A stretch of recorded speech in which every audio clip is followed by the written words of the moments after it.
അറിയാത്ത ആളുകൾ കുറവായിരിക്കുമല്ലേ? മലയാളികളുടെ മനസ്സിൽ ഇടം നേടിയ ടാൻസാനിയ ഇൻഫ്ലുവൻസറാണ് കിലി പോൾ എന്ന മലയാളികളുടെ സ്വന്തം ഉണ്ണിയേട്ടൻ. ലിപ്സിംഗ് വീഡിയോകളിലൂടെ ലോകശ്രദ്ധ നേടിയ ടാൻസാനിയൻ താരം യൂസഫ് കിംസേര എന്ന കിലിയെ ഇന്ന് 10.8 മില്യൺ ആളുകൾ ഇൻസ്റ്റാഗ്രാമിൽ മാത്രം ഫോളോ ചെയ്യുന്നുണ്ട്. ബോളിവുഡ് ഗാനങ്ങൾക്ക് ചുണ്ടനക്കുകയും ചുവടുവെക്കുകയും ചെയ്തതോടെ താരങ്ങളായി കിലി പോളും നീമ പോളും മാറി. സഹോദരങ്ങളായ ഇവരുടെ വീഡിയോകളെല്ലാം ക്ഷണം നേരം കൊണ്ടാണ് വൈറലായി മാറാറുള്ളത്. തങ്ങളുടെ വീഡിയോ ഇത്രയും വൈറലാവുമെന്ന് ഇരുവരും കരുതിയിരുന്നില്ല. മലയാളം പാട്ടുകളും ചെയ്തതോടെ കിലിക്ക് കേരളത്തിലും ആരാധകരായി. ടാൻസാനിയൻ ശൈലിയിലുള്ള വസ്ത്രധാരണവുമായാണ് ഇരുവരും വീഡിയോയിൽ പ്രത്യക്ഷപ്പെടാറുള്ളത്. പശു വളർത്തലും കൃഷിയുമായിരുന്നു ഇരുവരുടെയും ഉപജീവന മാർഗം. പണികൾ ചെയ്യുന്നതിനിടയിൽ ലഭിക്കുന്ന ഇടവേളയിലായിരുന്നു ഇവർ സോഷ്യൽ മീഡിയ ഉപയോഗിച്ചു തുടങ്ങിയത്. ഒറ്റയ്ക്കായിരുന്നു ആദ്യം കിലി വീഡിയോ ചെയ്തിരുന്നെങ്കിലും പിന്നീട് പെങ്ങളെയും കൂടെ കൂട്ടുകയായിരുന്നു.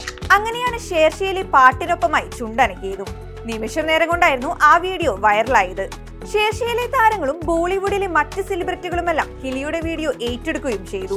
ഇതോടെ കിലിയുടെയും നീമയുടെയും സമയവും തെളിഞ്ഞു. ടാൻസാനിയക്കാരനാണെങ്കിലും ഇന്ത്യൻ സിനിമകളോട് പ്രത്യേകമായൊരു ഇഷ്ടമായിരുന്നു കിലിക്ക്. കിലി മലയാളത്തിനോട് കാണിക്കുന്ന ഈ അതിരില്ലാത്ത സ്നേഹം തിരിച്ചറിഞ്ഞുകൊണ്ട് തന്നെയാണ് അദ്ദേഹത്തിന് ഉണ്ണിയേട്ടൻ എന്ന പേര് മലയാളികൾ സമ്മാനിച്ചതും. ഈ പേരിനോടുള്ള തന്റെ ഇഷ്ടം പ്രകടിപ്പിച്ചുകൊണ്ട് ഇപ്പോൾ പോസ്റ്റ് ചെയ്യുന്ന മലയാള വീഡിയോകളുടെ അടിക്കുറിപ്പിൽ ഉണ്ണിയേട്ടൻ എന്ന് കിലിയും എഴുതാറുണ്ട്.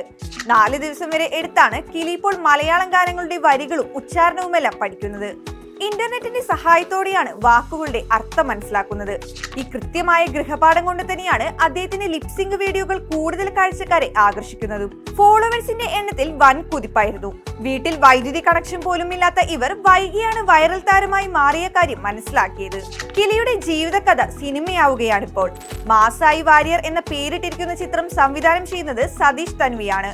ഒക്ടോബറിൽ ചിത്രീകരണം ആരംഭിക്കുന്ന ചിത്രത്തിൽ കിലി പോൾ തന്നെയാണ് പ്രധാന വേഷത്തിൽ എത്തുന്നത്. കിലിയുടെ ജന്മസ്ഥലമായ ടാൻസാനിയയിൽ തന്നെയാണ് പ്രധാന ലൊക്കേഷനുകൾ.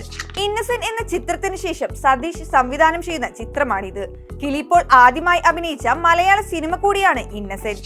മലയാളത്തിന് പുറമെ Maasai warrior English, French, Spanish, German, Arabic, Punjabi എന്നിങ്ങനെ 25-ലധികം ഭാഷകളിലാണ് ചിത്രം ഒരുക്കുന്നത്.